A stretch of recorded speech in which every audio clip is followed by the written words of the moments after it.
Marcos 13,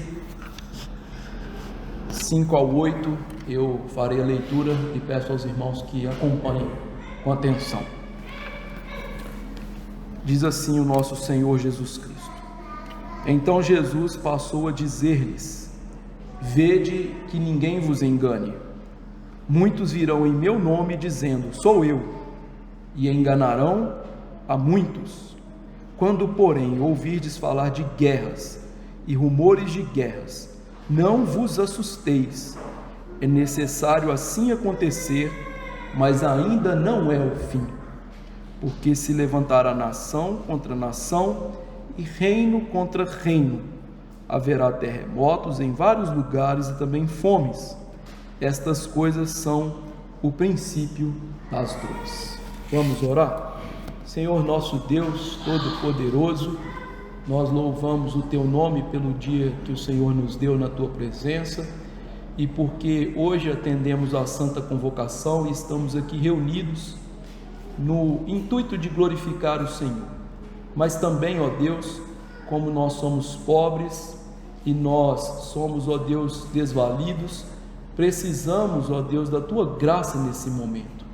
Precisamos de ser alimentados e a nossa alma ser farta do Senhor e Salvador Jesus Cristo.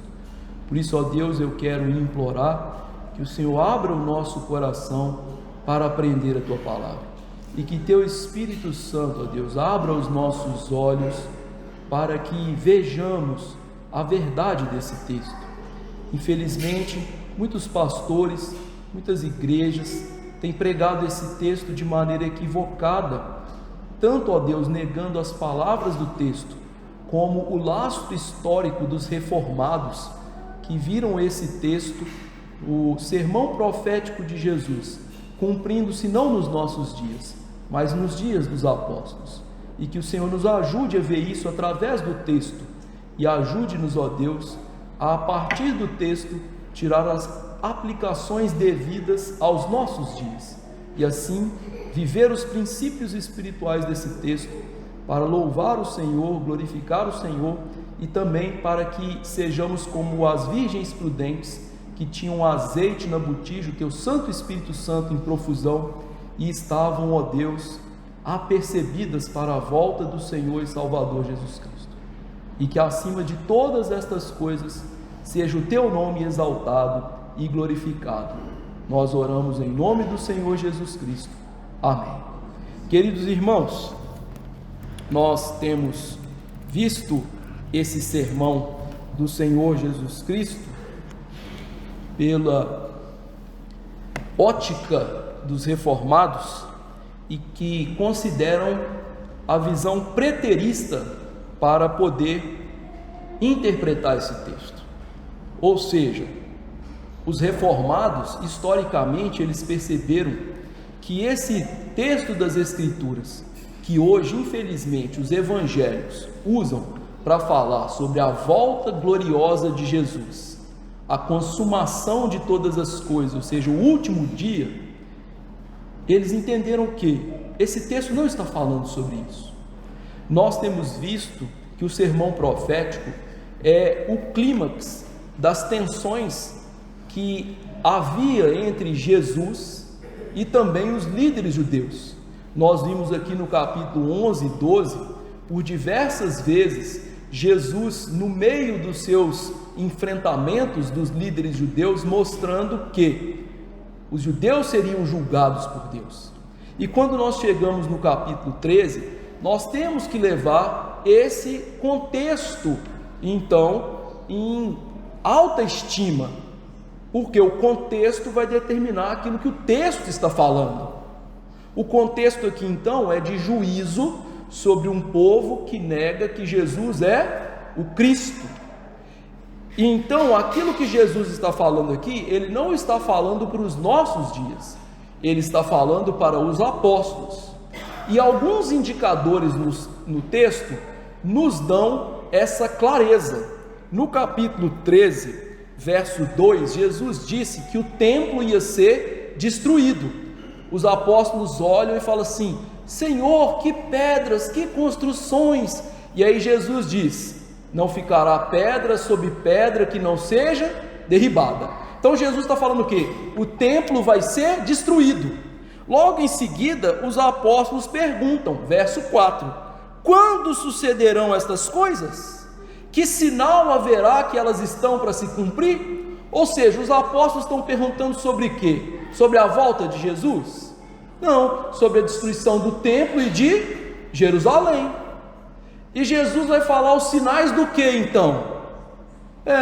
Da destruição do templo e de Jerusalém. Se eu perguntasse aqui para o Luciano: Luciano, o que você comeu hoje? Pastor, meu carro está com o pneu furado. O que tem a ver? Eu não te perguntei isso. Eles perguntaram para Jesus quando vai ser destruído o templo, que sinal que vai haver em relação a isso. E aí veja, se você ainda não estiver satisfeito, pula aí comigo uma página e você vai ver no capítulo 13 ainda, no verso 30, que Jesus fala, olha só: em verdade vos digo que não passará esta, pronome demonstrativo, esta geração, sem que tudo isso se aconteça. Ou seja, Jesus está falando, dentro de 40 anos, que é uma geração para os judeus, tudo que eu vou falar para vocês vai acontecer. E aí veja, muitos crentes hoje, ao lerem esse texto, se confundem. Não, geração aqui significa pessoas ruins, geração aqui significa maus líderes. Não, gente, a palavra ela tem que ser tomada no seu contexto. Geração aqui significa realmente um período de 40 anos. Ótimo, já esclarecemos isso. Jesus não está falando do fim do mundo, Jesus está falando do fim de Jerusalém e do templo. O que nós vimos na semana passada?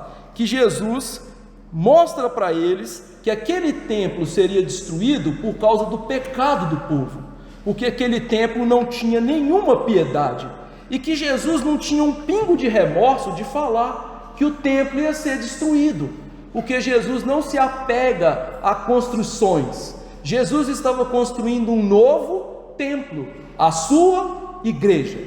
E agora, hoje, nós vamos ver parte da resposta de Jesus, aquilo que os apóstolos perguntaram: quais vão ser os sinais de que isso aí vai acontecer?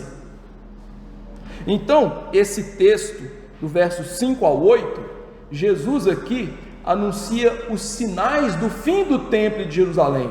Qual o motivo? Para que os apóstolos não sejam enganados. Então Jesus vai anunciar os sinais do fim do templo de Jerusalém. Qual o motivo? Para que os apóstolos não sejam enganados. Por isso ele começa o verso 5 assim: então passou Jesus a dizer-lhes: vede que ninguém vos engane. Veja que a preocupação de Jesus ao ensinar estas coisas para os discípulos é uma preocupação pastoral. Jesus estava preocupado com os apóstolos e em relação à vida de fé deles e como eles enfrentariam as coisas que estavam por vir. Por que Jesus está assim preocupado? Porque, meus irmãos, até aqui no Evangelho de Marcos, nós vimos algumas vezes que os apóstolos estavam enganados em relação ao ministério de Jesus. Lá no capítulo 8, quando os apóstolos confessam que Jesus é o Cristo, Jesus perguntou para eles: quem vocês dizem que eu sou? Aí, pelo poder de Deus, Pedro se levanta e diz: tu és o Cristo. E aí Jesus, depois de ouvir isso, passa a dizer: eu preciso ir para Jerusalém, ser entregue nas mãos dos sacerdotes e ser morto, mas ao terceiro dia vou ressuscitar. Pedro ficou feliz com isso? Pedro falou: Jesus, não pode ser assim, o Senhor não pode morrer. Por que Pedro falou isso? Nós vimos a época, porque a ideia de Messias dos apóstolos era a ideia comum dos judeus. O Messias seria um Messias político, ele destruiria Roma, ele reinaria em Jerusalém, naquele templo, ele seria a glória que encheria aquele segundo templo. Então eles não tinham muita noção do ministério de Jesus. eles erraram várias vezes. Então Jesus está preocupado com isso, porque mesmo que os apóstolos fossem eleitos de Deus, fossem pessoas piedosas, por breve tempo eles podiam errar, e eles erraram. E aqui a gente tira uma lição preciosa para a gente. Esse intento de Jesus ao dizer: vede que ninguém vos engane, é válido para os nossos dias. Jesus não deseja que nós, os crentes, sejamos enganados pelos nossos dias, pelas falsas pregações, por Satanás e suas sugestões de um caminho fácil para o céu. Jesus ainda tem esse desejo pastoral, de que seus eleitos não sejam enganados. Vede que ninguém os engane. Por outro lado, nós temos aqui algo precioso. Jesus estava preocupado que eles não fossem enganados, mas nós temos uma verdade, um axioma nas Escrituras muito importante acerca dos eleitos de Deus. Lá em João capítulo 10, quando Jesus diz que ele é o bom pastor, ele diz que o bom pastor ouve a sua voz e segue a ele, e que as suas ovelhas não seguem os mercenários, porque sabem que são ladrões e mercenários. Então, ainda que os eleitos sejam enganados por breve tempo, os eleitos nunca serão enganados de maneira última e final.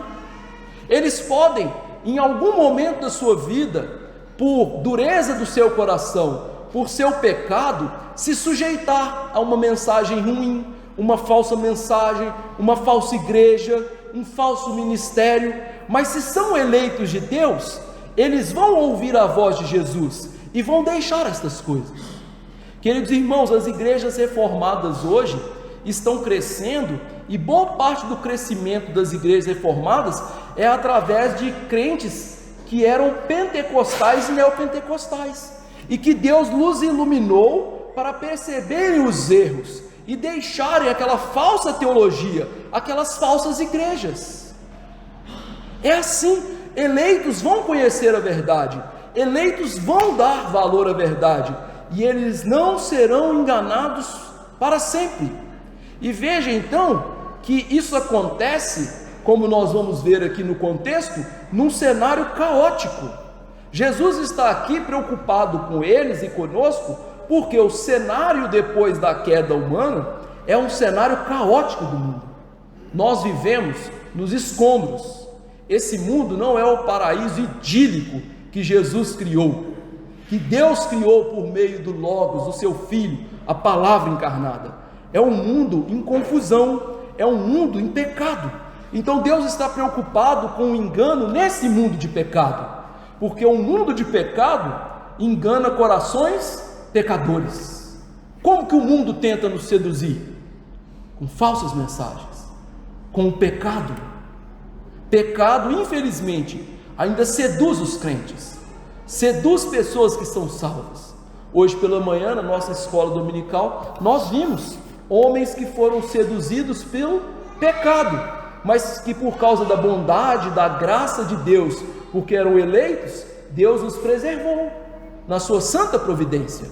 E é exatamente isso que Jesus está a fazer com seus apóstolos. E agora então Jesus deixa claro de como que vai ser o cenário da destruição do templo e de Jerusalém. O verso 6 diz: muitos virão em meu nome dizendo, sou eu, e enganarão a muitos. Então o primeiro sinal que Jesus dá, depois da advertência, que vocês não sejam enganados, Jesus fala, vão surgir muitos falsos messias, que vão vir dizendo que sou eu. Sou eu aqui, gente, não é dizendo literalmente que eles são Jesus, mas dizendo que eles são o Messias. Perceba que Jesus não está falando dos nossos dias. Ele diz, vede que ninguém vos engane. Então qual o pronome que ele está usando? Vós. Ele está falando para quem? Os apóstolos. Vão surgir muitos em meu nome, enganando agora. Ou seja, a ideia de Jesus é que depois que ele partisse para a glória eterna, muitos falsos cristos iam surgir naqueles dias. E aqueles falsos cristos iriam enganar muitos judeus, e aqueles falsos cristos estariam ligados diretamente à destruição do templo e de Jerusalém. O que Jesus está dizendo então é: a nação judaica, antes de ser destruída pelos romanos, seria enganada por falsos cristos. E é interessante que Jesus não usa a palavra falsos profetas, ele usa falsos cristos. Por que Jesus usa essa palavra?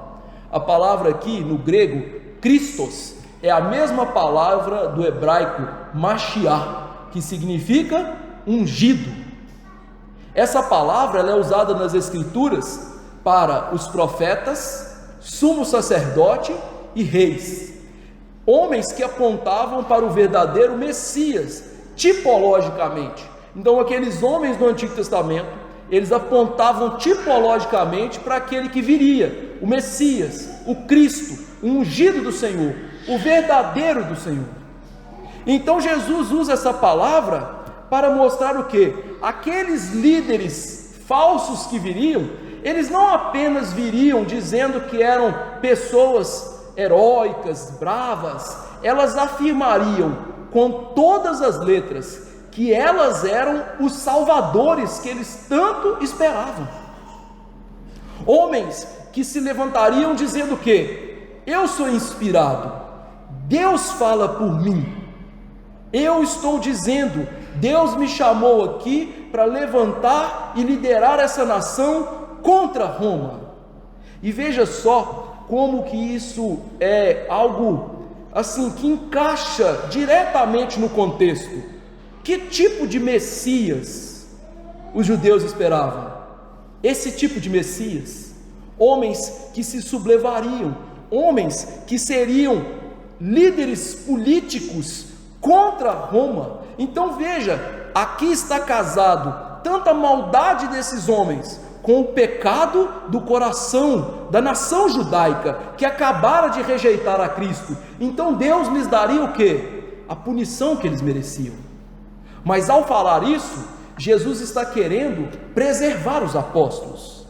E é interessante que o famoso pregador reformado Charles Haddon Spurgeon, comentando esse texto, ele disse: Jesus sempre foi prático, e a coisa mais importante para os seus discípulos não era que eles pudessem saber com exatidão quando isso ia acontecer, mas que fossem preservados dos males peculiares do seu tempo.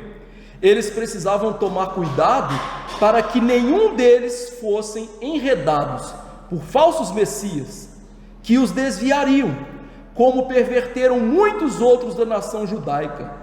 Muitos impostores precederam a destruição de Jerusalém.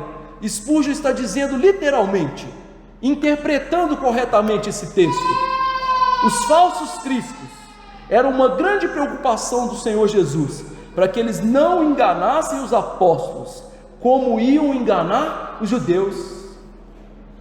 E veja, meus irmãos, o que está acontecendo aqui é algo extraordinário. Por quê? Naqueles dias, os judeus eram, como se diz aí no inglês, né? BFF, Best Friend Forever, dos romanos. Porque os judeus ajudaram os romanos a serem a maior nação da terra. Os judeus apoiaram os romanos em relação aos gregos e os macedônios. Então, quando os judeus viram os Césares assumindo o trono, e o primeiro dele foi o meu xará, Otávio Augusto, eles então estavam conluiados com os romanos, e eles eram amigos íntimos, tanto que a gente tem uma cidade na Bíblia, Cesareia, que tem o nome de Cesareia por causa de Pastor Fábio, não, César, uma cidade dentro do território judaico, com o nome de César. E naquele período, Roma romper com os judeus era loucura, porque os judeus eram o povo de maior liberdade dentro de Roma, tanto que eles não precisavam de adorar o imperador, e eles podiam mandar os seus dízimos de todos os cantos do império para a Judéia, ao contrário de todas as outras nações. Então falar que líderes judaicos vão surgir e liderar os judeus contra Roma, ou isso é loucura de uma pessoa que não sabe o que está dizendo, ou é um sinal de alguém que é inspirado e que fala de fato a palavra de Deus e que aquilo vai se cumprir. E isso se cumpriu. Nós temos o testemunho do judeu que era soldado nessa época e que se tornou historiador e cidadão romano, Flávio Joséfo, que disse exatamente o que estava acontecendo. Ele disse: o que impulsionou os judeus a fazerem guerra foi um oráculo ambíguo contida nos livros sagrados, segundo o qual naquela época um personagem de seu país governaria o mundo.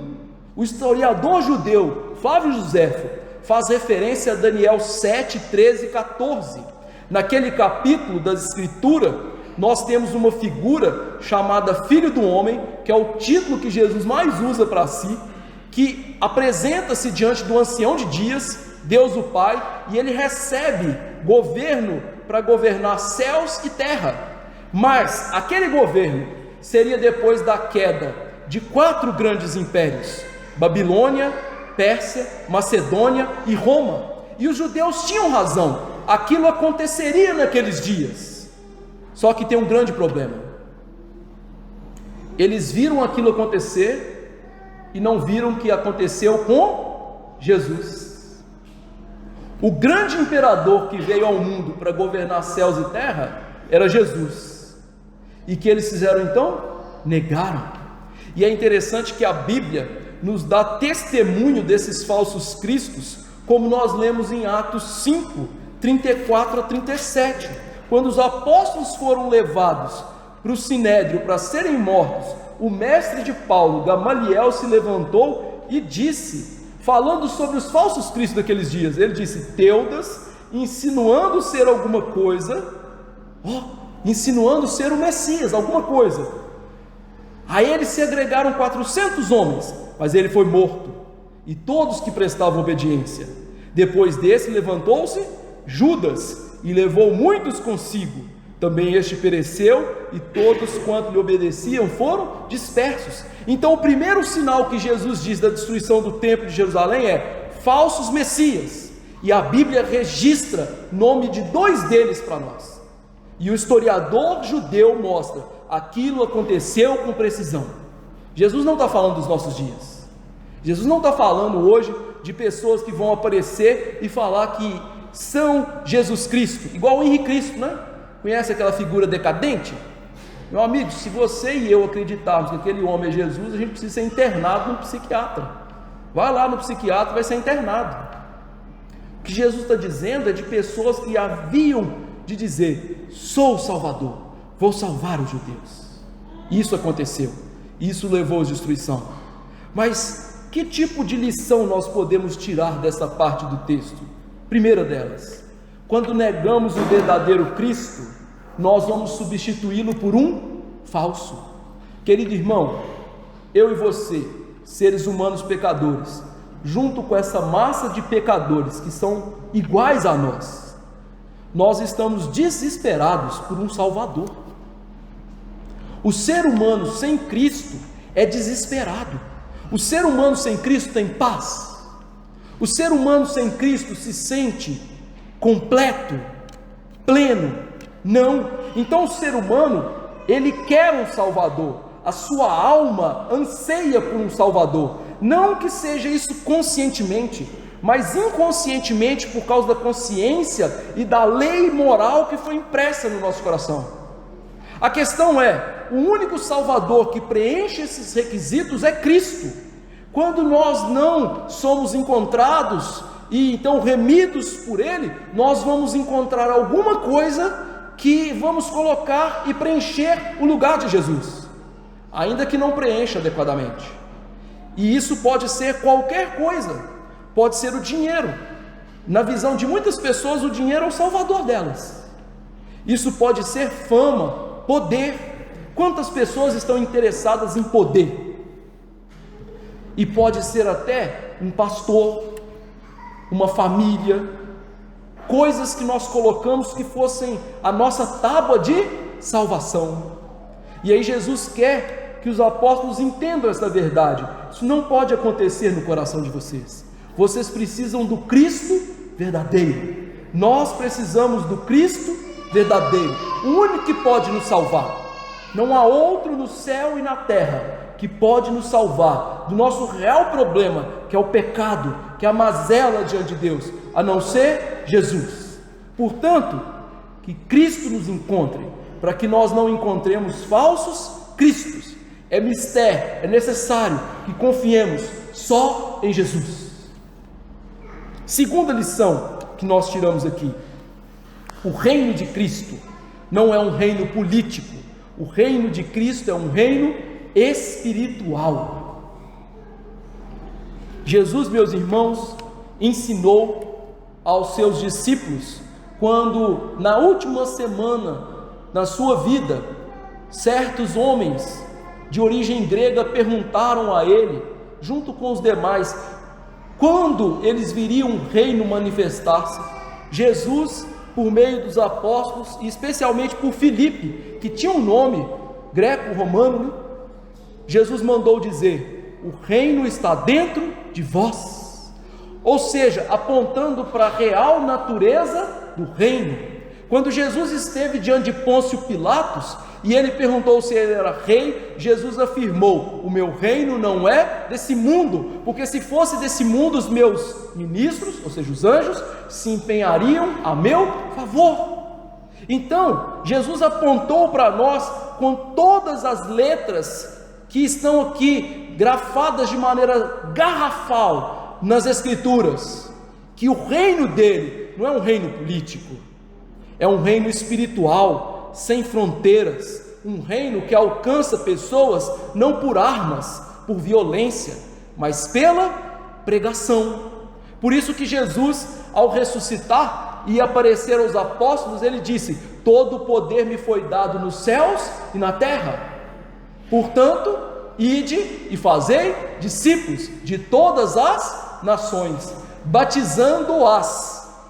No texto grego é batizar nações, viu? Não é pessoas, não. Batizando-as em nome do Pai, do Filho e do Espírito Santo.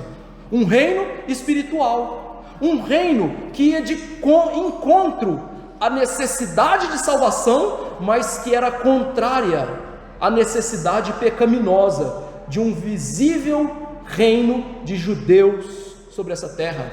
Interessante que, de maneira diferente, mas com o mesmo princípio, muitos evangélicos hoje esperam o tal do milênio, que é o reinado de Cristo nessa terra, em Jerusalém. Querido irmão, você não precisa de esperar isso, porque isso já aconteceu, e isso está acontecendo.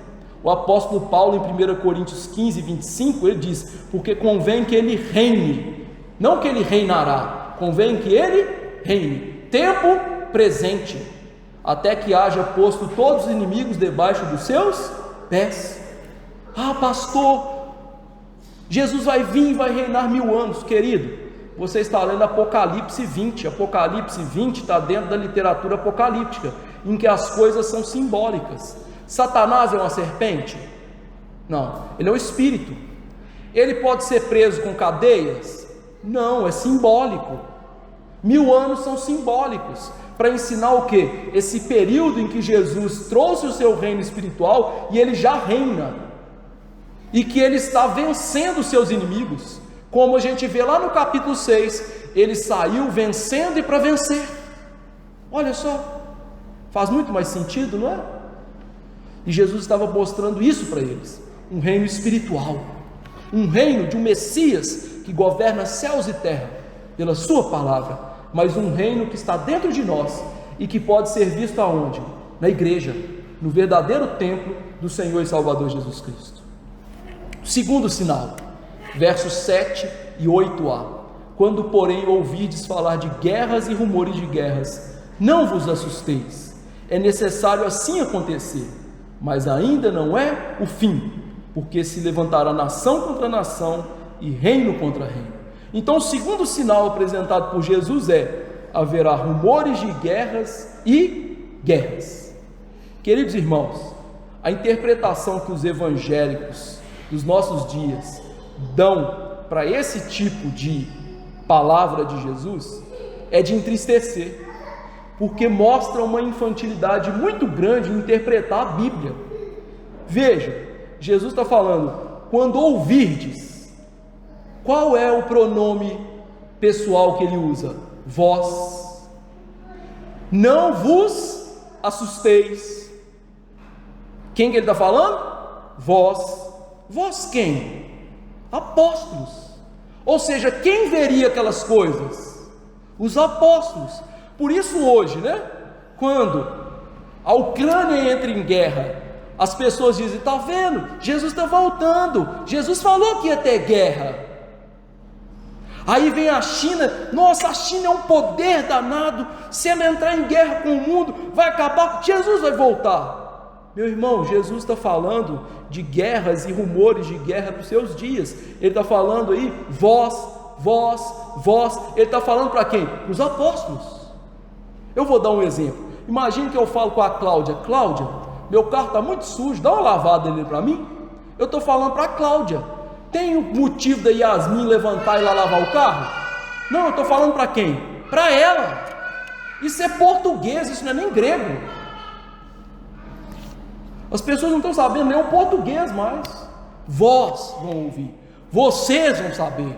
Isso vai acontecer com vocês. Então a gente tem que prestar atenção nos pronomes que Jesus usa. E veja, isso então impossibilita que ele esteja falando para quem? Para nós, para os nossos dias. Ele está literalmente dizendo, apóstolos, vocês vão ver esses sinais. Qual? Rumores de guerra e guerra. E ainda para ajudar você a entender que Jesus não está falando para os nossos dias, pensa bem uma coisa, desde que Adão e Eva pecaram, o mundo entrou em confusão, e sempre houve guerra e rumor de guerra, não é verdade? Guerra é comum ao mundo caído. Só no século passado, quantas guerras a gente teve? A gente teve Primeira Guerra Mundial, Segunda Guerra Mundial, Guerra Fria, Guerra do Golfo, Vietnã, Guerra da Coreia. E se eu continuar falando aqui, eu vou ficar falando até amanhã. Quantas guerras? Alguns historiadores falam que nos últimos 4, 5 séculos nós tivemos mais de 300 guerras no mundo. Guerra é algo comum. Como que guerra pode ser sinal de algo que vai acontecer? Vou ilustrar melhor. Imagine o seguinte, Jesus dissesse para os apóstolos assim, olha, o sinal da destruição do templo vai ser, o sol vai nascer. Ué, que coisa que é essa? O sol nasceu hoje? Amanhã ele vai nascer? Depois da manhã ele vai nascer? E que sinal que é isso? Que sentido ia ser fazer?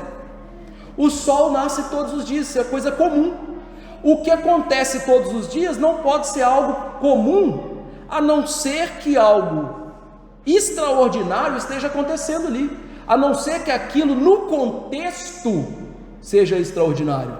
E aí veja bem uma coisa, não leia a Bíblia com os óticos do nosso dia, ou seja, não ponha os seus óculos dos nossos dias para você ler a Bíblia, porque hoje, querido irmão, se estourar uma guerra agora, em qualquer lugar do mundo, quando você sair ali e ligar o seu WhatsApp, algum amigo seu vai estar falando assim, a Chechênia, eu sei que não existe mais, tá? Está em guerra com a Iugoslávia. Rapaz, é muito rápido.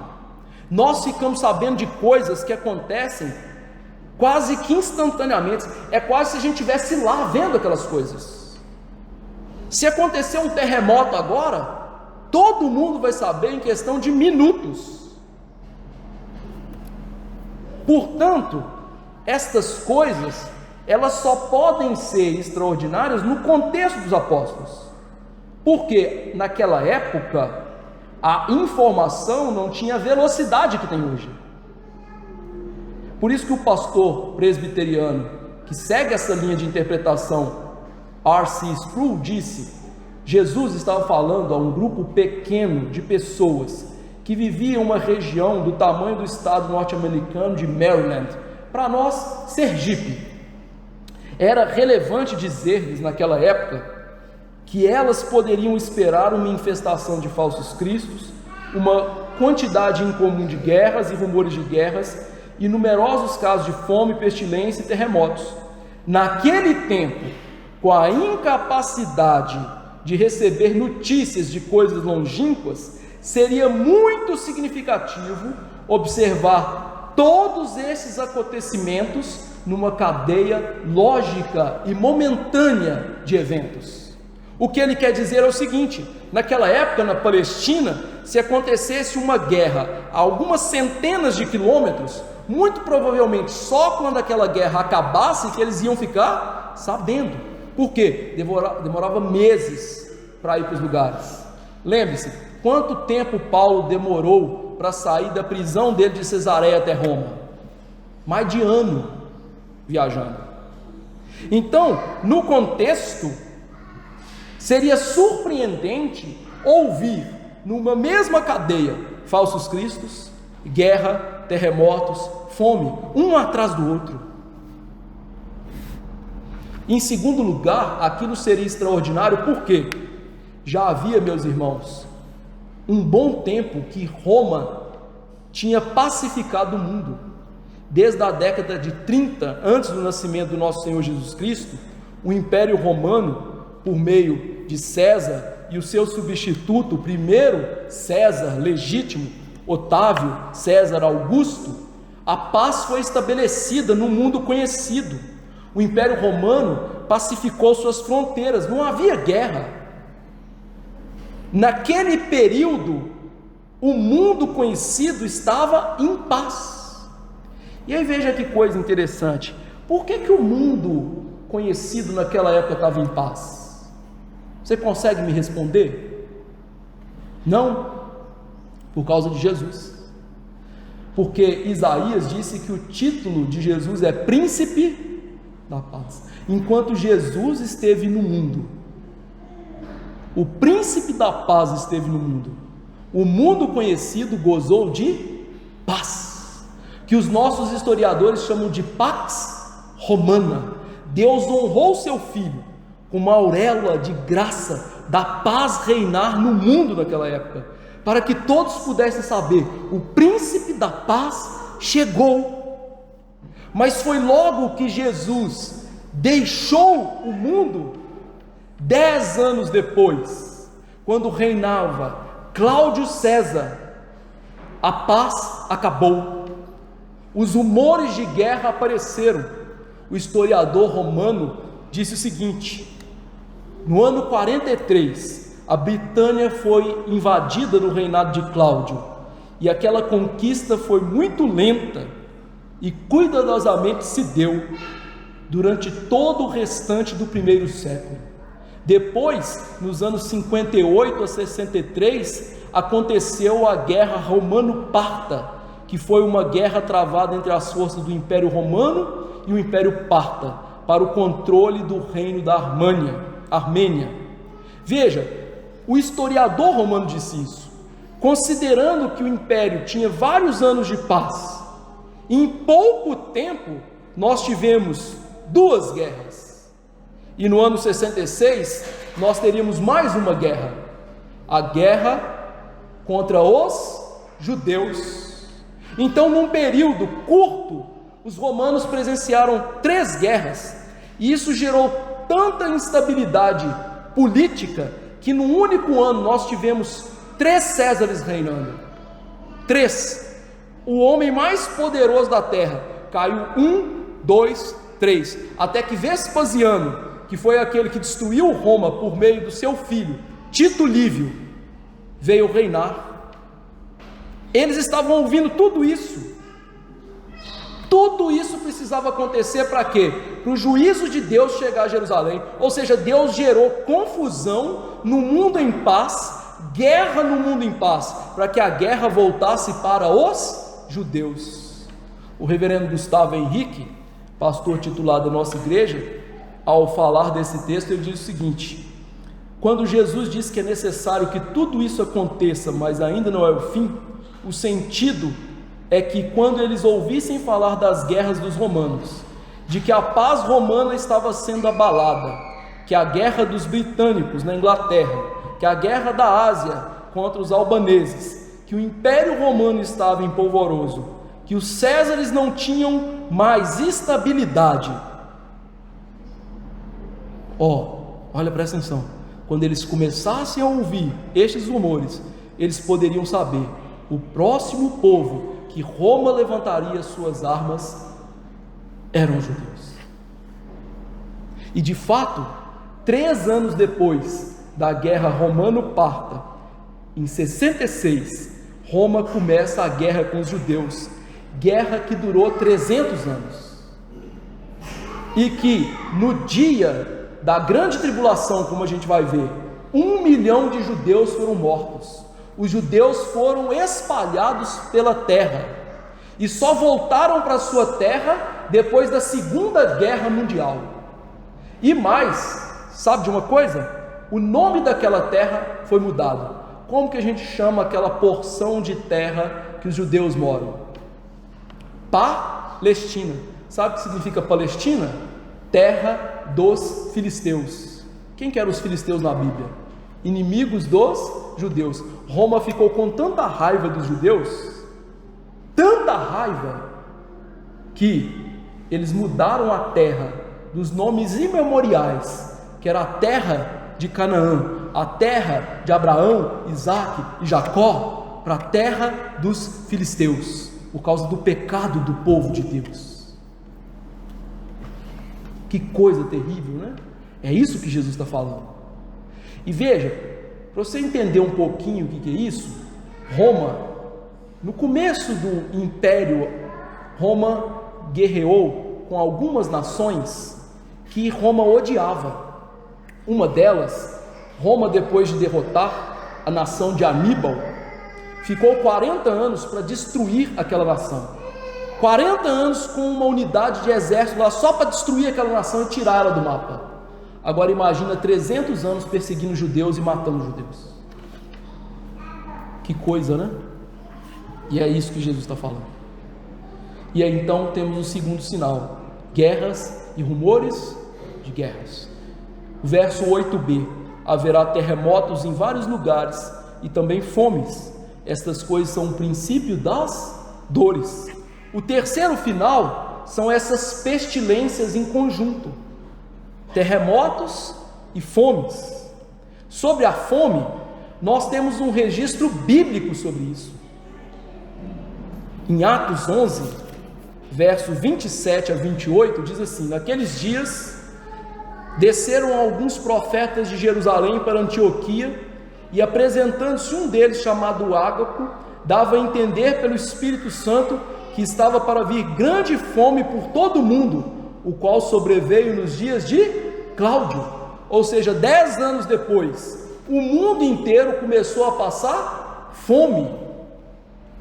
Suetônio, historiador romano, escreveu sobre essas fomes, dizendo que elas minaram o Império Romano, causando revoltas, e uma dessas revoltas fez com que a população se voltasse contra o imperador Cláudio, julgasse pães, pedras, comida nele, ao passo que o exército romano teve que intervir, senão o imperador iria morrer.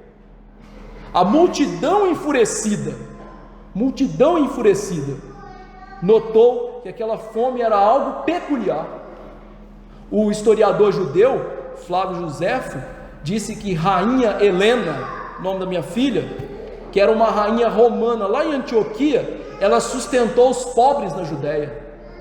Nas cartas de Paulo, 1 Coríntios, 2 Coríntios, nós vemos Paulo fazendo coletas nas igrejas da Macedônia e Acaia, ou seja, das igrejas gentílicas, para ajudar os crentes na Judéia, porque os crentes na Judéia estavam passando fome. Olha que coisa interessante. Pouco tempo depois, o mundo passou fome. O historiador romano Tácito fala sobre os terremotos. Ele diz: no ano 51 houve um grande terremoto em Roma. No ano 61 houve um grande terremoto em Laodiceia. No ano 62 um célebre terremoto arrasou uma das nossas cidades na Itália. Em Atos dos Apóstolos, no capítulo 4, nós vemos os apóstolos reunidos, citando o Salmo 2, orando a Deus, e qual a resposta de Deus? Um grande terremoto. Em Atos 17, Atos 16, que nós lemos, verso 25 e 26, por volta da meia-noite, Paulo e Silas oravam e cantavam louvores a Deus, e os demais companheiros da prisão escutavam. De repente sobreveio um grande terremoto, que sacudiu os alicerces da prisão, abriu as portas e soltaram-se a cadeia de todos. E aí você pergunta, por que Jesus falou de terremotos e fomes, pestes? Por que Jesus não falou de outras coisas? Por que Deus não mandou outras coisas para punir os judeus? E aqui a gente precisa um pouquinho de teologia bíblica.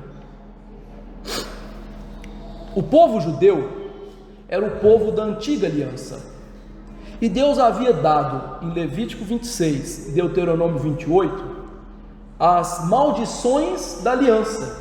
Ou seja, se o meu povo não ouvir a minha palavra, eu vou mandar as maldições da aliança.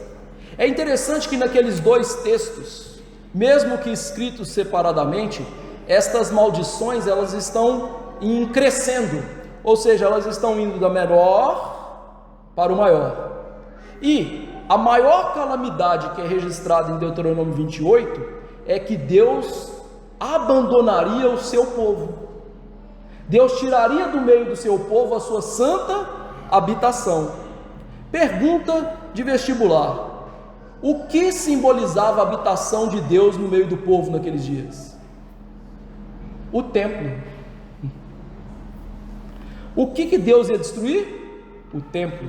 E como nós vimos na semana passada, quando Jesus deixa o templo pela última vez, ele estava cumprindo Ezequiel 10. A glória de Deus deixou o templo. E a glória de Deus parou aonde? No Monte das Oliveiras. Aonde está sendo esse discurso? No Monte das Oliveiras. E no Monte das Oliveiras, o que Deus ia proporcionar aos seus eleitos em Zacarias? Salvação, segurança. O que ele está proporcionando aqui aos apóstolos? Salvação, segurança. A Bíblia está se cumprindo aqui no discurso de Jesus.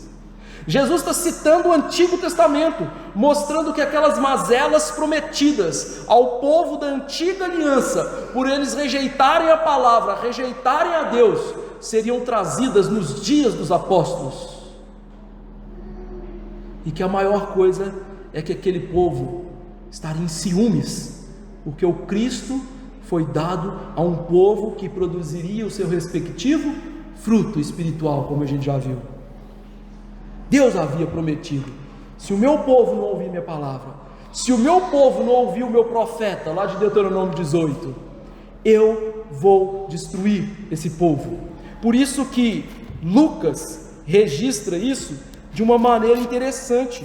Lucas registra que essa destruição aconteceria, e que essa destruição seria tão fantástica que acabaria com o tempo dos judeus. Ele disse que essa destruição traria o tempo dos gentios, que Paulo escreve de Romanos 8 a 11. O tempo dos gentios é o tempo que nós estamos vivendo, o tempo em que Deus está salvando os gentios, até que ele tire o ciúme de Israel, e eles digam: bendito que vem em nome do Senhor, e os judeus sejam novamente salvos pela pregação da palavra de Cristo. Lucas 21, 24 diz: cairão a fio de espada, serão levados cativos para todas as nações, e até que o tempo dos gentios se completem, Jerusalém será pisada por eles. É isso que Jesus está falando. E aí Jesus está mostrando o quê? Todas essas pestilências são o princípio das dores. Como eu já ensinei para os irmãos, Jesus aqui, registrado por Marcos, Lucas e Mateus, estava usando uma palavra típica das mulheres que estão para dar à luz. Eu só posso imaginar, óbvio, né? Eu não vou dar à luz nem hoje e nem nunca, isso é impossível. Mas Sabe-se que essas dores, elas vão aumentando, as contrações vão ficando mais fortes, até que chega o derradeiro momento em que nasce a criança. Não é assim, mamãe? Eu não sei, deve ser, né? Mas é assim que as mamães descrevem. E que essas dores são excruciantes, até chegar aquele momento em que o menino ou a menina, eles nascem. Então essa figura de linguagem de Jesus está mostrando o quê? Guerras, terremotos, fomes, falsos cristos. É o princípio das dores. O final das dores viria naquilo que a gente chama de grande tribulação, que não está falando da igreja, está falando de quem? Dos judeus na Judéia. Por quê? Marcos 13, verso 14, diz: quando, pois, virdes o abominável da desolação, situado onde não deve estar, quem lê entenda, então os que estiverem na Judéia, fujam para os montes. Lucas registra esse mesmo evento de uma maneira diferente. Lucas já interpreta para a gente o que Jesus disse. Lucas diz: quando, porém, virdes Jerusalém sitiada de exércitos, sabei que está próxima a sua devastação. Então, pastor, nós não estamos na grande tribulação, não? Não. Nós não vamos passar por ela, não? Não. Já acabou. Por isso que Jesus disse, Marcos 13, verso 19: porque aqueles dias, que dias? Dias de destruição de Jerusalém e do templo, serão tamanha tribulação como nunca houve desde o princípio do mundo até agora, e nunca jamais haverá. Então isso não está falando da igreja, não, está falando dos judeus sendo destruídos pela ira de Deus. Ah, pastor, então o que eu aprendo com isso? Aquilo que eles deveriam ter aprendido. A lição é: afastar-se da clara palavra de Deus significa o quê? Se colocar debaixo das punições da aliança. Negar a Cristo com a nossa vida, com a nossa fala, com a nossa religião, mesmo que ela receba o nome de cristã, nos coloca debaixo da ira de Deus. Esse texto bíblico é registrado para nós porque Deus podia ter deixado esse texto fora da Bíblia, porque, como nós estamos vendo, isso tem a ver com os judeus, não é? Mas Deus registrou isso na Bíblia como que? Lição para nós, de que aqueles que rejeitam a Cristo, sua palavra, sua obra, eles estão atraindo para si não só o juízo temporário de Deus, mas estão atraindo para si o juízo eterno de Deus. Que nós aprendamos com esse exemplo negativo a não seguir esse exemplo negativo. Esse é um alerta para mim e para você. Nós que estamos aqui hoje ouvindo, nós não devemos ser enganados por esse mundo, nós não devemos nos apegar a esse mundo. Os apóstolos estavam apegados ao templo, aquelas construções, aquela religião paramentada. Nós devemos nos apegar ao único, que é o suficiente Salvador, que é o Rei da paz, que veio e voltará, que reina sobre céu e terra, que é Jesus. É isso que devemos nos apegar. E se não, seremos julgados por Jesus. Então, como viver esse texto? Primeira aplicação. Como nós já pincelamos na semana passada, quando nós olhamos para essas palavras de Jesus sendo confirmadas pela Bíblia e pelos testemunhos históricos que nós vimos aqui hoje, nós podemos ter plena certeza de que as palavras de Cristo registradas na Bíblia são verdadeiras. E o que Jesus diz para nós na Bíblia? Jesus diz que nós somos pecadores. Essa é a avaliação de Jesus sobre nós, e que só há uma maneira de nós não estarmos debaixo da ira de Deus, que é a fé nele e o arrependimento para a vida, e que aqueles que assim invocam o nome do Senhor verdadeiramente são salvos e serão levados em segurança para o seu reino glorioso, em que habitarão com ele para todo sempre. Essas palavras registradas de Jesus na Bíblia são confiáveis. Nós não precisamos duvidar e temer. Elas estão registradas para o nosso bem. Assim como esse juízo registrado aconteceu, tudo aquilo que Cristo disse que vai fazer na nossa vida, pode acreditar, meu querido, Ele vai fazer na nossa vida. Segundo lugar, com esse texto nós aprendemos sobre a paciência de Deus. Meu irmão, Deus é muito paciente. Deus, pela boca de Moisés, no Antigo Testamento, falou sobre esse dia que viria milhares de anos depois. Você já imaginou isso? Esperar milhares de anos para julgar um povo por conta dos seus pecados? É muita paciência, não é? No entanto, essa paciência chega ao fim. E aqui nós vemos um sermão que Jesus vai falar do clímax do juízo de Deus sobre esse povo. E veja quantas coisas horrendas nós já vimos hoje, e quantas nós vamos ver no próximo sermão. E aí o que nós temos que lembrar? Por que isso aconteceu com essas pessoas?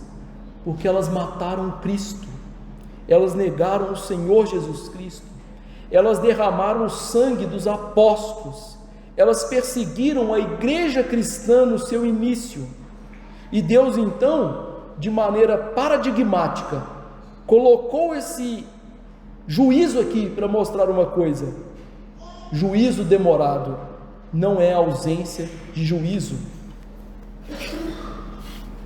O juízo sobre eles demorou, mas aconteceu. O juízo sobre os ímpios dos nossos dias vai demorar, mas vai acontecer. Em terceiro lugar, então, diante disso, não abuse da paciência de Deus. Muitas vezes os crentes pensam que podem se abrigar com os seus pecados, pensando que tudo está bem, e porque eles são filhos de Deus, Deus não vai lhes punir. Isso é um grande risco e um grande erro. Grande risco e erro cometido por Davi. Davi matou Batseba, adulterou com Batseba, matou Urias o Heteu, né?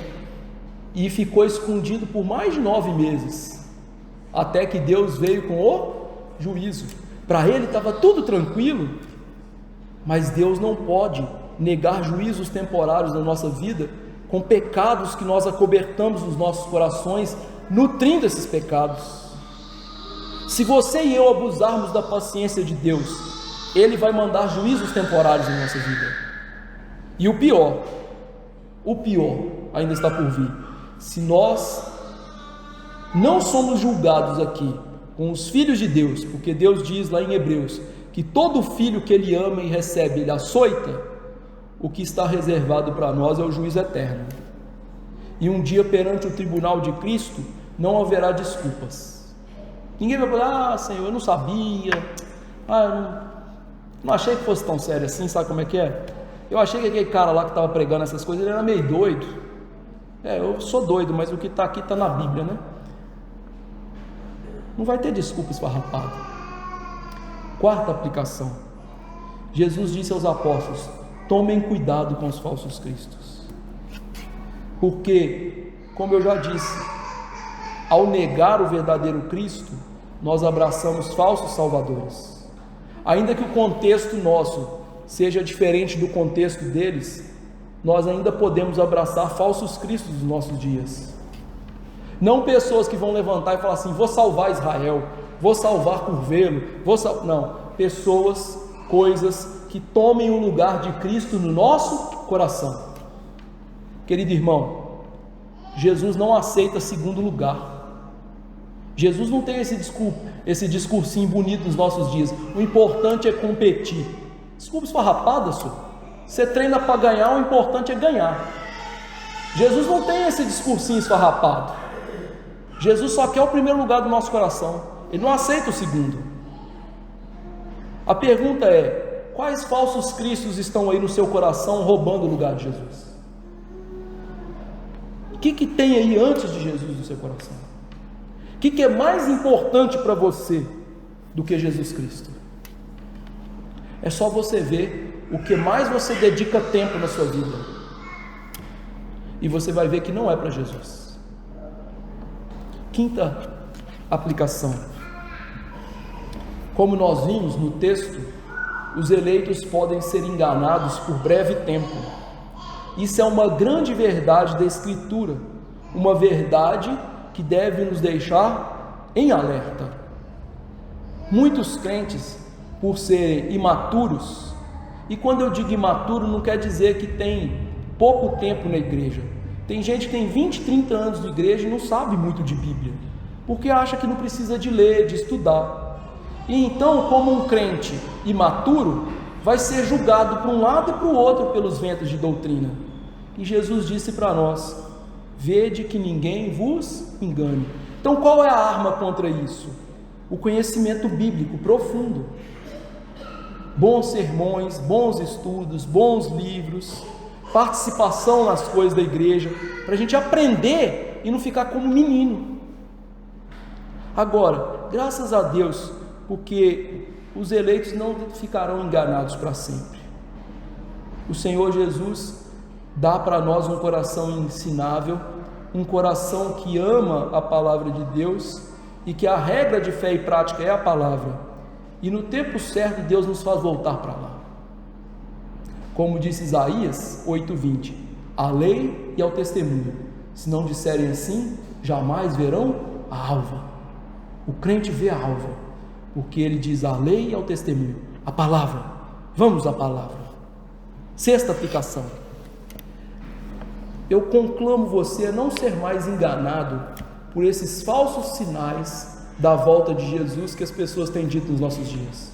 Querido, como que Jesus disse que seria a vinda dele?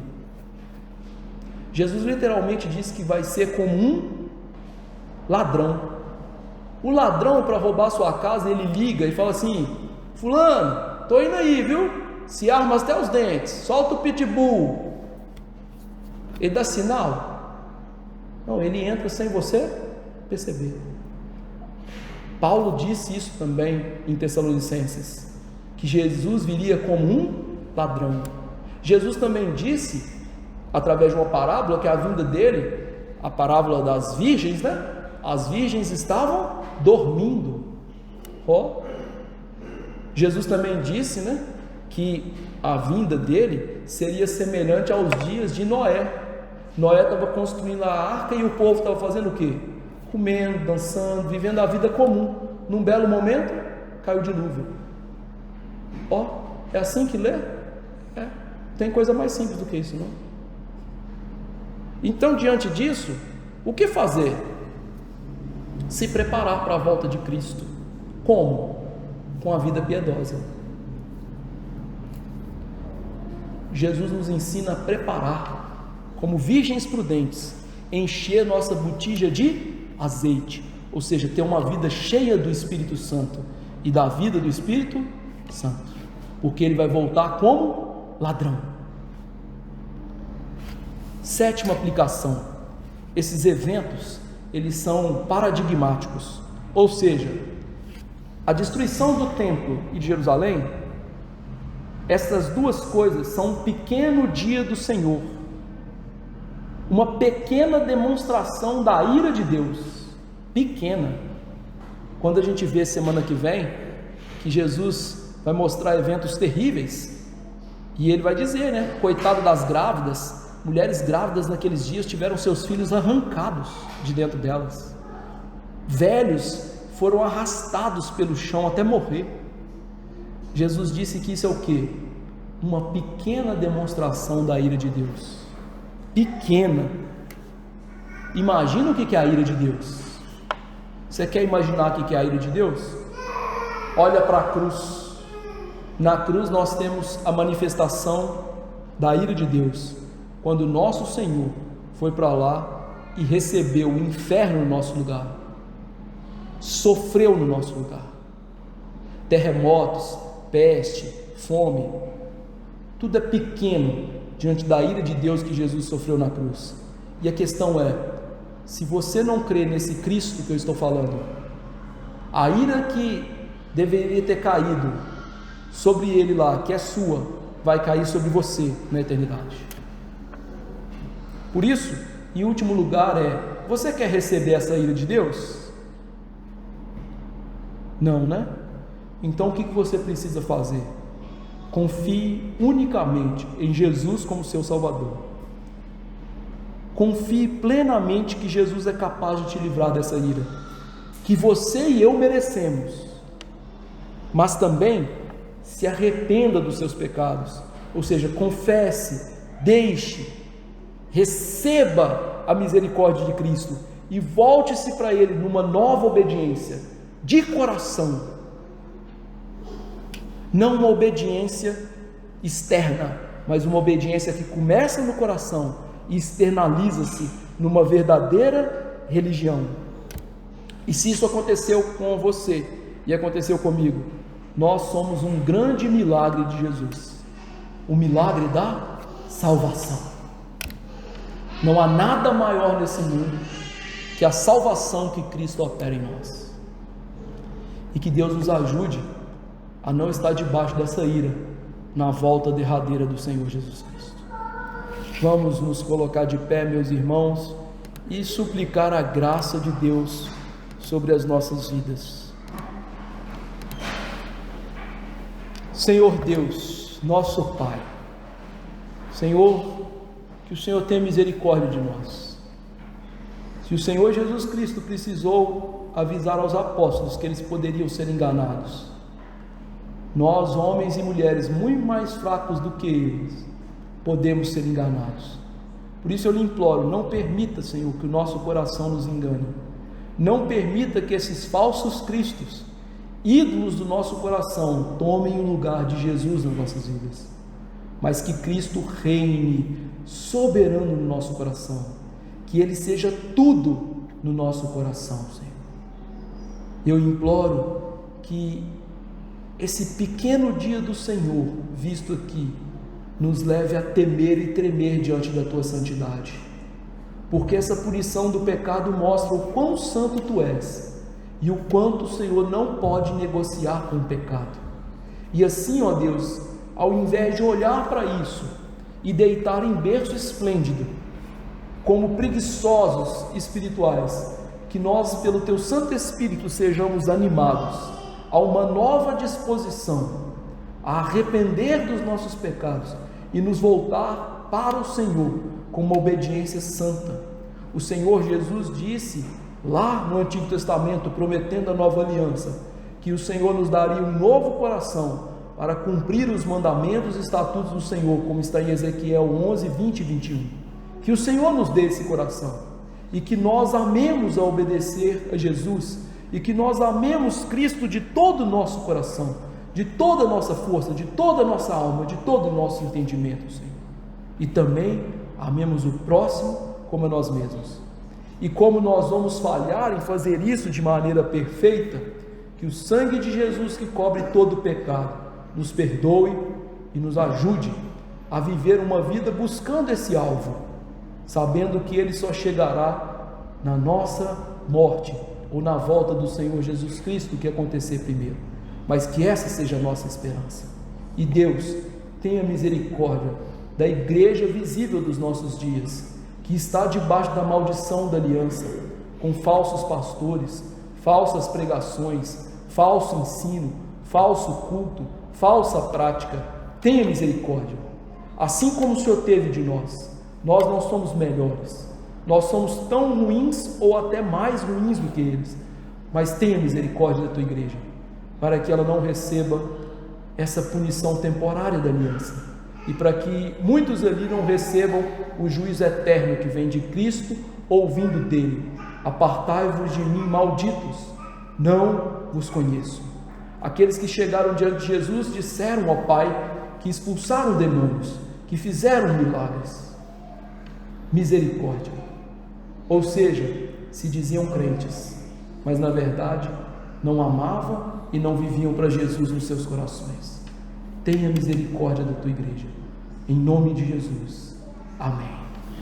Que a graça do Senhor Jesus Cristo, o amor de Deus nosso Pai e a eterna consolação do Espírito Santo estejam sobre os eleitos do Senhor, hoje e para sempre.